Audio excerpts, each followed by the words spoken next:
me if I brought some notes along because I wanted to share with you some quotes. I mean, literally, this is really a hard act to follow. Generally, you want to avoid all of that.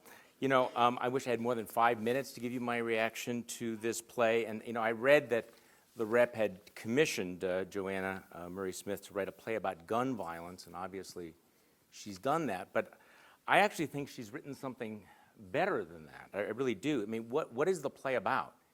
If you actually think, as I read one story, this is about gun violence and parenting, I think you may miss the point. When I actually may be one of the most unusual people to read or watch this play because I've been kind of busy lately, and so I didn't actually read the script until early this morning, and I had no idea what it was about. I had no clue that it was about gun violence, so I actually read it not knowing what was going to happen, which is, I suppose, the way that all playwrights want people to read their play. So I was able to experience it, so maybe I'm a unicorn in that respect, that I was able to experience it in a way that maybe nobody else is going to be able to do it. I was disappointed when I first read the play because of the failure to answer the basic question, why? What actually happened here? You know, a life is lived, choices are made, mistakes are made, and then a young man gets a gun and goes and kills his classmates. And you know what happened? You know, what happened in his heart? What was broken in his life that led to all of that? And there's no answer. But I think that's the way the playwright actually wanted it to be. I actually am a big fan of Joanna Murray Smith, and I would strongly urge you, if you have a chance after this, to go and read her keynote address at the Australian National Play Festival that she gave last year, because she commented on the ways that she wrote plays like this. She says, "I know without fail that if I know too surely what I think, the play will fail. Its edge, its danger, its threat, its politics, these are present in the questions of the play, not in the answers. I'm bored by my own capacity to see the point. I want the play to be smarter than me." And I think she's done that.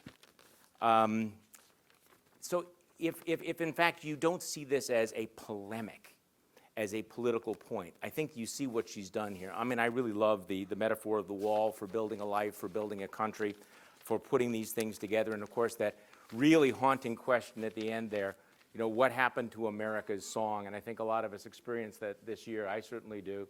You know, the angry voices, the people shouting in their houses, not able to communicate with other people.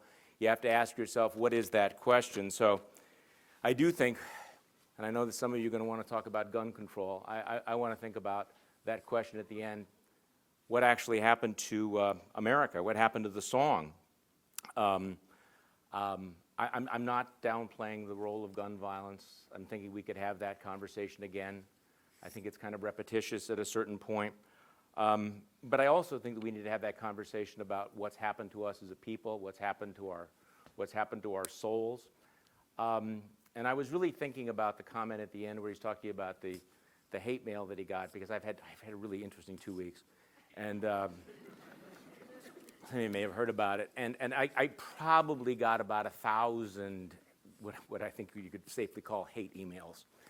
But I also got a handful of really extraordinary emails, including one from a 74-year-old gentleman from California who describes himself as a lifelong liberal Democrat who was writing to me because he heard something that I had said, I guess, on NPR or MSNBC or the weird places that I've been. And he said that he was hoping that there would be some sort of common ground among Americans, that here I'm a conservative talk show host and he's a lefty from California, and he thought that maybe there could be that moment where we could say, okay, you know, maybe we're not that different, maybe we could have a little bit of a shared ground with that. So I guess I'd like to leave you with my takeaway from this, that hopefully that even though we may differ politically and we may differ on the specific answers to this, my one overwhelming takeaway from this play is for all of us to go home and hug our kids and our grandkids. Thanks.